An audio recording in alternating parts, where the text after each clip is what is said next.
여러분, 우리가 이 시대를 살아가면서 많은 고민이 있습니다.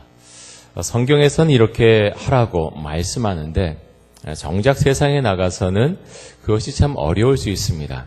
내가 이렇게 하고 싶은데 회사에 가서 보니까 전혀 말씀하고 맞지 않는 그런 회사일 수 있습니다. 하나님, 제가 어떻게 해야 됩니까? 때로는 회사가 비윤리적일 수도 있고 정말 말씀과 배치되는 그런 회사일 수 있고 또 그런 사업 세계로 들어갈 수 있습니다. 그럴 때 우리는 어떻게 해야 됩니까? 우리가 정말 주 앞에 기도하고 그렇게 생활해야 되는데 우리가 어떻게 해야 됩니까? 오늘 말씀 가운데 뭐라고 하시는지 우리가 들을 수 있기를 원합니다. 오늘 말씀 가운데 사도 바울은 로마서 1장 2절과 12장 1절과 2절을 통해서 이 점에 대해서 분명하게 말씀을 하십니다. 뭐라고 하십니까? 너희는 이 세대를 본받지 말아라. 너희는 이 세대를 본받지 말아라 라고 분명하게 말씀하고 있습니다. 여러분, 이 말씀의 의미가 무엇입니까? 너희가 지금 살고 있는 시대의 가치관이나 정신이나 문화에 꼭 맞는 사람이 되도록 그렇게 애쓰지 말아라. 여러분, 제가 드린 말씀을 오해하지 마십시오. 너희가 이 세상에 동떨어져서 어디 산속에 가서 혼자 살거나 사람들과 전혀 어울리지 말고 그렇게 불화 속에서 살아라, 그 말씀의 의미가 아닙니다. 하지만 우리는 이 말씀의 의미를 보다 정확하게 알고 또 이 말씀대로 생활을 해야 됩니다. 너희는 이 세대를 본받지 말아라 라고 말씀하십니다. 너희가 신앙이 먼저냐 아니면 세상이 준 어떤 가치관, 문화가 먼저냐, 그것을 분명하게 정립하라고 말씀을 하십니다. 너에게 더 중요한 것은 너의 신앙이고 또 너희가 살고 있는 이 세상이 너에게 더 중요한 것이 아니라 앞으로 너에게 주실 세상, 또 하나님께서 너에게 보여주시는 그 세상이 너에게 보다 더 중요하다, 우리에게 말씀해 주고 있습니다. 여러분, 이 말씀을 잘 받아들일 수 있습니까? 세상과 또 교회와 이렇게 이곳에 왔다가 또 세상으로 나가면서 잘못하면 우리는 딜레마에 빠질 수 있습니다. 그러면 우리는 어떻게 살아야 되는가? 내가 신앙을 갖고 싶고 정말 예수님과 함께 그렇게 깨어나고 또 예수님과 함께 잠들고 싶은데 하나님, 그러면 나는 정말 어떻게 해야 됩니까? 우리가 그런 고민에 빠질 수 있습니다. 여러분, 우리는 정말 하나님의 말씀에 의거해서 내가 어떻게 살아야 되나 그것을 생각해 봐야 됩니다. 이 말씀에 순종해서, 하나님의 말씀에 순종해서 내가 살 것이냐 아니면 그렇게 살지 못할 것이냐, 그것을 판단해야 된다고 하는 것이죠. 단순히 어떤 사람과 비교해서 내가 저 사람보다 나으냐 안 나으냐, 그것이 판단 기준이 아니라고 하는 것입니다. 우리 오늘 말씀 가운데서 2절 말씀을 먼저 같이 한번 보도록 하겠습니다. 다시 한번 의미를 생각하면서 다시 한번 읽어보겠습니다. 시작.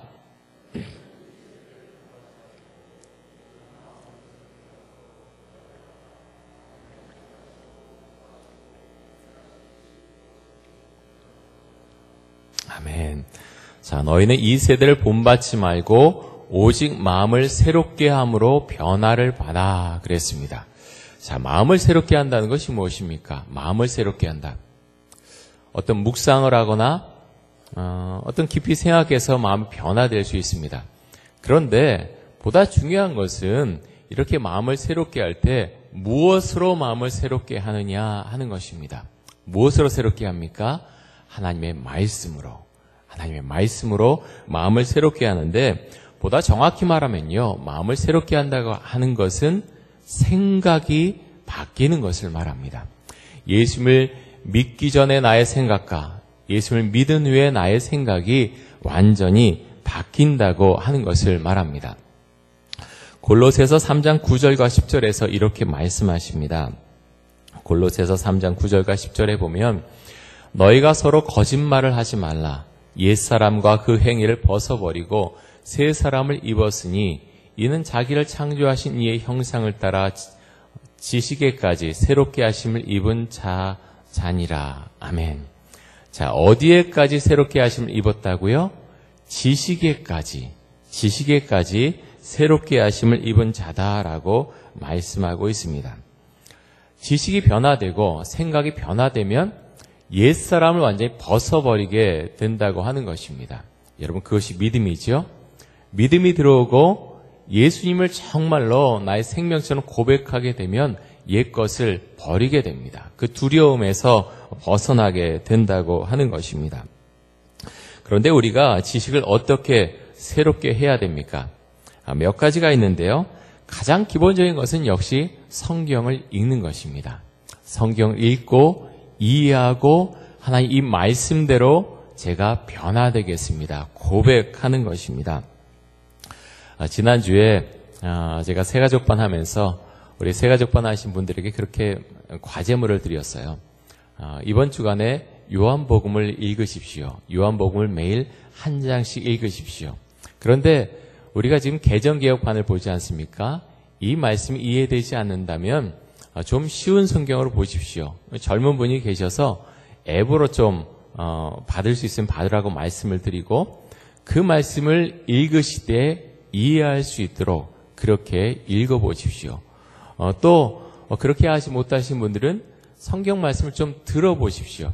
그 아드님에게 좀 들을 수 있도록 그런 앱들을 좀 받아들이라고 말씀을 드렸습니다. 요즘은 성경을 보고자 하면요, 혹시 글을 잘 모르시거나 있는 것이 눈이 너무 아파서 보지 못하신 분이 계시면 들을 수 있습니다. 그런 여러 가지 혜택들이 많이 있습니다. 중요한 것은 내가 말씀을 듣고 말씀을 읽을 수 있느냐, 그 말씀을 들었을 때 내가 이해할 수 있고 그 말씀대로 주님 살겠습니다, 그 고백을 할 수 있느냐 하는 것입니다. 중요한 것은 나의 생각 가운데 하나님의 말씀이 들어가야 된다고 하는 것입니다.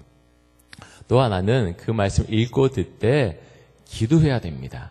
기도하면서 주님, 이 말씀을 제가 잘 받아들일 수 있도록 주님, 제가 이 말씀을 잘 이해할 수 있도록 하여 주옵소서, 믿음으로 받아들일 수 있도록 하여 주옵소서 기도해야 됩니다. 그렇게 하시고요. 또 하나 정말 말씀드리고 싶은 것은 독서입니다. 어떤 것을 독서해야 됩니까? 신앙 서적입니다. 우리 교회에서 매달 추천 도서를 권면해 드립니다. 얼마나 많이 읽고 계신지 모르겠습니다. 제가 볼 때 아주 많은 분들이 지금 읽고 계신 것 같지는 않습니다. 매달 권해드리는 그 신앙 서적, 1년 동안 그것을 다 읽지 않아도 괜찮습니다. 하지만 내가 신앙서적을 1년 동안 몇 권은 꼭 읽어야 되겠다 생각하시고 꼭 보실 것을 권면해 드립니다. 왜 그렇습니까?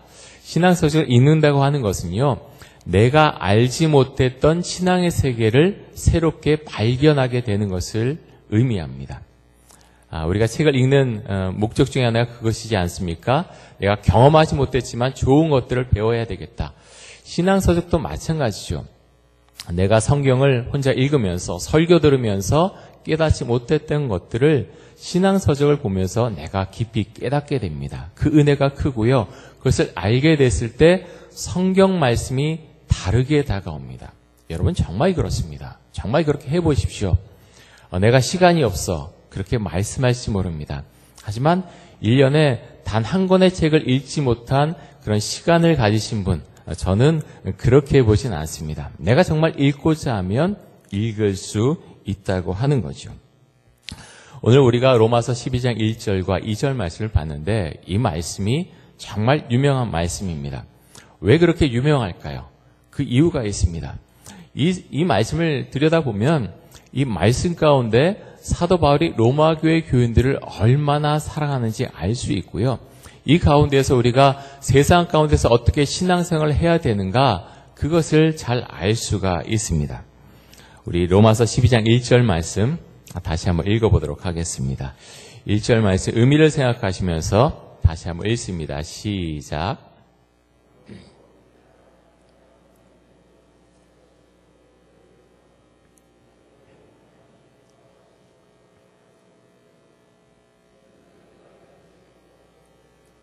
아멘. 자, 사도 바울이 로마 교회 교인들 향해서 뭐라고 지칭을 합니까? 자, 1절에 보면 그러므로 형제들아, 그러므로 형제들아 라고 지칭을 합니다. 여러분 이 호칭은요 굉장히 귀한 것입니다. 세상에서는 옆에 분들 향해서 형제님, 자매님 그렇게 지칭하지 않습니다. 왜 사도 바울이 그렇게 로마교회 교인들 향해서 지칭을 하고 있습니까? 한 번도 사도 바울은 로마교회 교인들을 만난 적이 없습니다. 그들의 얼굴을 잘 알지 못합니다. 그런데 그들을 향해서 편지를 보내면서 형제들아 이렇게 호칭합니다. 여러분 그런 마음이 우리의 마음속에 있습니까? 우리 교회 교인들 또 지금 이곳에는 다른 교회 다니는 분들도 계신데요. 그분들을 향해서 나의 형제님, 나의 자매님, 형제님, 자매님 그렇게 호칭할 수 있는 마음의 고백이 있으십니까? 굉장히 귀한 것입니다. 어떻게 그렇게 호칭할 수 있습니까? 함께 예수님을 믿기 때문에 하나님의 말씀으로 우리의 생각이 그 가운데 있기 때문에 그분들 향해서 우리가 옆에 분들 향해서 나의 형제요, 나의 자매요 라고 호칭할 수 있는 것입니다. 여러분 호칭은 굉장히 귀한 것입니다. 나의 형제요, 나의 자매 했을 때는 그리스도의 사랑과 그리스도의 은혜가 그 호칭 가운데 있습니다. 여러분 그렇게 하실 수 있습니까? 굉장히 귀한 것입니다. 우리가 교회 안에서 장로님, 권사님, 집사님 그렇게 부르지만 그 안에는 나의 형제, 나의 자매다. 다시 말해서 나의 가족이다라는 고백이 있는 것이죠. 마찬가지입니다. 저를 향해서도 나의 형제요. 그렇게 여러분이 마음에 갖는 것입니다. 그렇게 호칭할 때 어떤 의미를 갖습니까? 목사님은 저의 가족입니다. 저는 이것이 너무 귀하다고 생각이 됩니다. 제가 여러분들 향해서 나의 형제요, 나의 자매요. 그 의미 속에는 여러분은 저의 가족입니다. 그런 의미가 있는 것입니다. 그렇게 사도 바울이 형제들아, 그러므로 형제들아, 내가 하나님의 모든 자비하심으로 너희를 권하노니 라고 했습니다. 자, 하나님의 자비하심이란 무엇입니까? 사도 바울이 지금 율법에 이렇게 돼 있다. 너희가 반드시 지켜라. 지키지 않으면 너희가 벌을 받을 것이다. 그렇게 말하고 있지 않습니다. 하나님의 자비하심으로 내가 너희를 너무나 사랑하기 때문에 하나님의 사랑과 자비의 마음을 담아서 너에게 권면한다 라고 이야기하면서 뭐라고 이야기합니까? 너희 몸을 하나님이 기뻐하시는 거룩한 산 제물로 드리라 라고 말씀하고 있습니다. 너희 몸을 하나님이 기뻐하시는 거룩한 산 제물로 드리라. 여러분 제물이 뭡니까? 제물은 구약시대에 하나님 제가 죄를 지었습니다. 제가 죽어야 되지만 하나님 제가 죽을 수 없기 때문에 이 동물을 잡아서 그 피를 하나님 앞에 드립니다. 이 동물이 죽은 것처럼 저도 하나님 앞에서 죽었습니다. 그렇게 그 마음의 신앙의 고백을 하면서 하나님 앞에 드리는 것이 제물입니다. 그런데 이 말씀에 보니까 너희 몸을 하나님이 기뻐하시는 거룩한 뭘로 드리라고요? 산 제물로 드리라라고 말씀하고 있습니다. 우리가 제물로 드릴 때 주님 저는 죽었습니다 고백하지만 죽은 제물로 드리는 것이 아니라 주님 제가 주님 앞에서 죽지만 말씀 앞에서 죽지만 다시 살아납니다. 다시 살아납니다. 주 앞에 그렇게 고백하면서 드리는 것입니다. 여러분 우리 그리스도인의 신앙의 출발이 어디에 있습니까? 그리스도의 십자가의 은혜에 있습니다. 그 십자가의 은혜를 내가 받아들이고 고백할 수 있을 때 우리는 그리스도인으로서의 삶을 살아갈 수가 있습니다. 십자가에는 헌신이 있습니다. 십자가에는 은혜가 있습니다. 십자가에는 희생이 있습니다. 우리가 잘못하면 이것을 놓칠 수가 있습니다. 저도 마찬가지입니다. 그래서 주 앞에 그렇게 늘 기도합니다. 하나님 제 신앙이 식을 때 또 하나님 제 마음에 혼란과 답답함이 올 때 그리스도의 십자가를 바라보게 하여 주옵소서. 주님께서 나를 위해서 어떻게 희생하시고 헌신하시고 사랑하셨는지 다시 한번 고백하게 하여 주옵소서. 그렇게 하나님 앞에 기도를 합니다.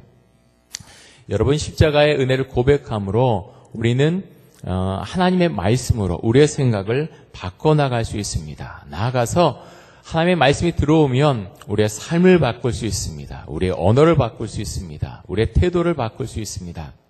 가끔 저도 하나님 앞에 그렇게 고백합니다. 하나님, 제가 목사인데요. 제가 목회자인데요.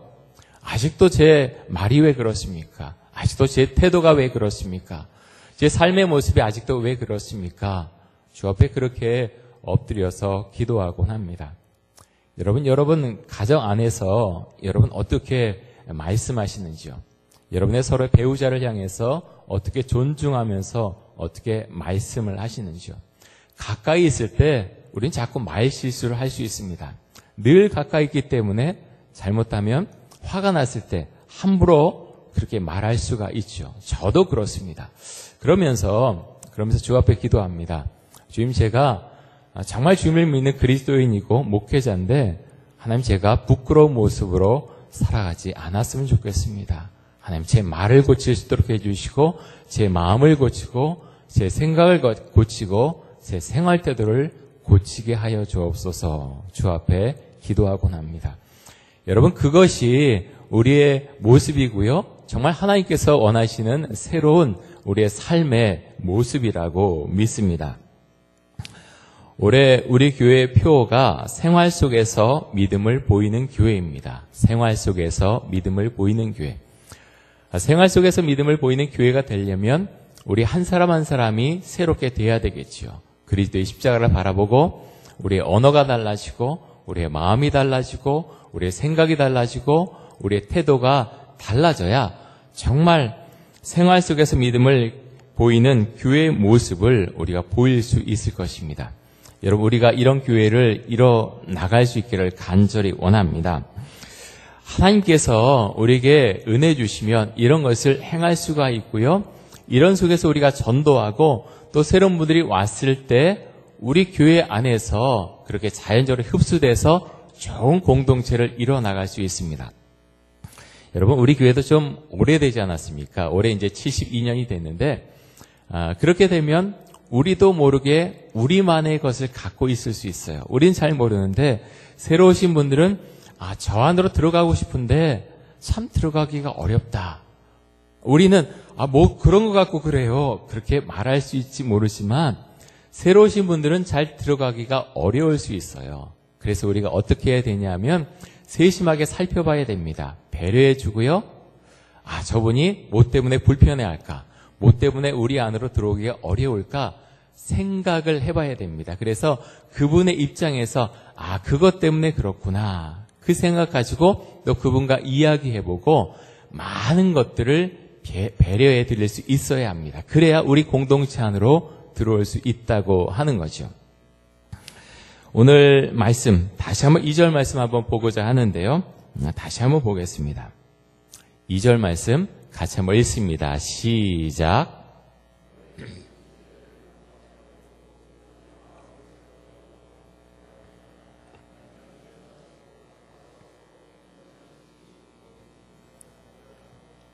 아멘. 자, 너희는 이 세대를 본받지 말고 오직 마음을 새롭게 함으로 변화를 받아라. 그리고 하나님의 선하시고 기뻐하시고 온전하신 뜻이 무엇인지 분별하도록 하라 그랬습니다. 분별하는 게 아주 중요합니다.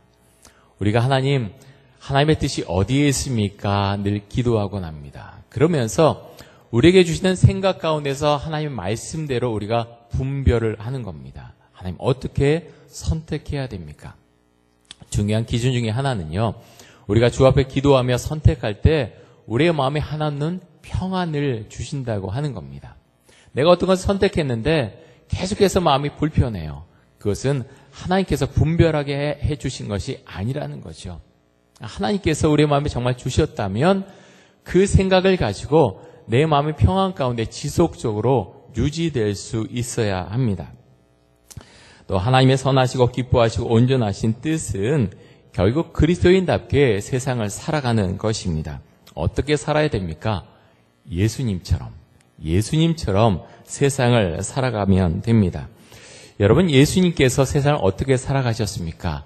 사랑의 마음을 가지고 사람들을 대하셨습니다. 정말 자비의 마음을 가지고 그 사람들을 대하셨고 헌신하셨고 또 희생하셨습니다. 그리고 하나님의 말씀을 가지고 만나는 사람들에게 사랑의 마음으로 하나님의 말씀을 가르치셨습니다. 또 예수님께서 말씀하시기를 내가 이 땅에 전도하러 왔다라고 말씀하셨습니다. 우리가 그 모습을 그대로 받으면 됩니다. 하나님, 제 마음속에 사랑의 마음이 있습니까? 헌신의 마음이 있습니까? 희생의 마음이 있습니까? 그리고 하나님의 말씀을 가지고 세상을 살면서 복음을 전하고 있습니까? 우리가 그대로 살아가면 됩니다. 데이비드 플랫 목사님이 지은 책 레디컬이라고 하는 책이 있습니다. 우리 교회에서도 추천도서로 예전에 추천을 해드렸는데, 레디컬에 보면 데이비드 플랫 목사님이 이런 말씀을 하세요. 큰 소주제로 이렇게 말씀하십니다. 복음은 당신의 전부를 원한다. 여러분 한번 생각해 보십시오. 복음은 당신의 전부를 원한다. 여러분, 이것이 신앙입니다. 하나님을 믿는 순간에 하나님은 너의 마음의 일부분을 나에게 주고, 그리고 네가 알아서 세상을 살아라, 그렇게 말씀하시는 것이 아니라 너의 전부를 나에게 드려라. 복음은 당신의 전부를 원한다. 그 말씀 그대로 우리에게 말씀하십니다. 여러분, 이 말씀은 정말 우리가 꼭 받아들여야 되는 말씀입니다. 복음은 여러분 한 사람 한 사람의 전부를 원한다라고 말씀합니다. 여러분의 생각, 여러분의 살아간 모든 것, 여러분의 인생, 그 모든 것을 하나님께서 원한다. 나에게 바쳐라라고 말씀을 하십니다. 그렇게 드렸을 때 우리의 인생이 새롭게 태어난다고 하는 것, 우리가 믿음으로 고백할 수 있기를 원합니다. 우리 인생은 참 귀한 것이죠. 그것을 하나님께서 알고 계십니다. 너의 마음을 나에게 완전히 바쳐라라고 말씀하십니다. 내가 계획하고 있는 것, 너의 자녀에 대해서 기도하고 있는 것, 그런 모든 것들을 나에게 내려놓아라. 나에게 온전히 드려라라고 말씀을 하십니다. 여러분, 그것을 경험해 보셨습니까? 그것은 놀라운 것입니다. 먼저 그렇게 주님, 제가 주 앞에 모든 것을 드립니다. 저의 사업과 직장과 가정과 모든 것을 주 앞에 온전하게 드립니다. 그렇게 기도하십시오. 그렇게 기도하며 믿음으로 나아갔을 때 하나님께서 많은 것들을 변화시켜 주실 것입니다. 내가 이전엔 보지 못했던 것들을 보고 발견하게 해주실 것입니다. 사랑하는 성도 여러분, 이런 세계를 바라보면서 경험하면서 여러분의 남아있는 인생을 정말 귀하게 살아가시는 하나님의 복된 모든 성도님들 되시기를 주님의 이름으로 축복합니다.